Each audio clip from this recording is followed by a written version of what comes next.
Well, I'm back to doing this again. Unfortunately, this is the reverse wash. It's a technique where you paint the color you want to be the accent on the sort of Xeon cufflinks. Typically, white is the color, but you want to go gold or red or whatever, feel free. In my case, I use lacquer paints as I like them the most. They dry quickly and they're about as strong as enamels.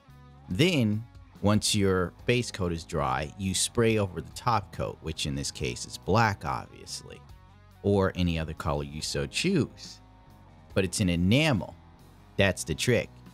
The base coat is lacquer, the top is enamel. You can do an enamel over lacquer. You can't do a lacquer over an enamel. Remember that. Then you let it dry for a day and you come back and you remove the paint you want to be taken off.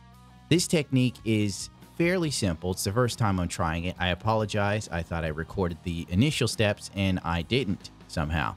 I don't know what the hell happened there. But the important part is doing this. I figured if I showed people that I could do it, they'd be able to do it too. And this is a first attempt. The one thing I did learn from all of this is you're going to need a lot of Q-tips. And I use lighter fluid to remove the excess paint rather than enamel thinner.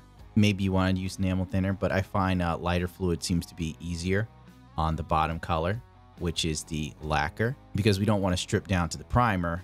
Then you'll have to do it all over again, or you have to touch up paint. And frankly, touching up paint with a brush when you've airbrushed never looks as good ever, in my opinion, unless it's a flat coat.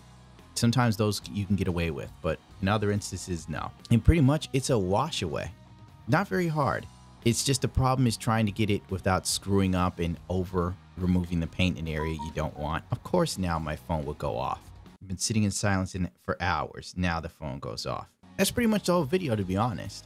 This was an excuse to use the Bob ItsAGunpla Ross opening that Mr. Echo made for me. He's my spare editor and sometimes idea guy.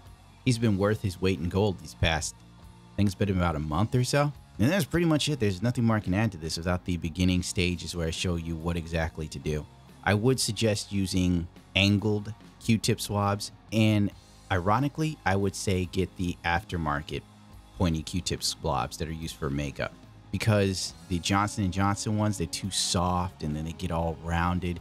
Those knockoff ones, they're just pointed like little daggers. It's fantastic. I find them to be far more accurate. I would talk about latest Gunpla news, but I don't know if people are interested in that. They can let me know and maybe I will say something. Because currently people keep asking me about the real grade new Gundam and want to know what my thoughts are on it. And my thought is this. I think Bandai was looking at infinite dimension resin kits for the new Gundam and copied a lot of the design cues there. From the side skirts and the front skirts all the way to the fin funnels, which had the same designs for the panel lines as like the aftermarket ones, which I think is really ironic, but it's also cool because the infinite dimension reimagining of the new Gundam Verkaz, a superior design to the Bandai one, if you ask me. It's just more badass. And I think Bandai sort of followed that design cue. Oh, well, I'm out of here. I need to get away from the computer for a bit.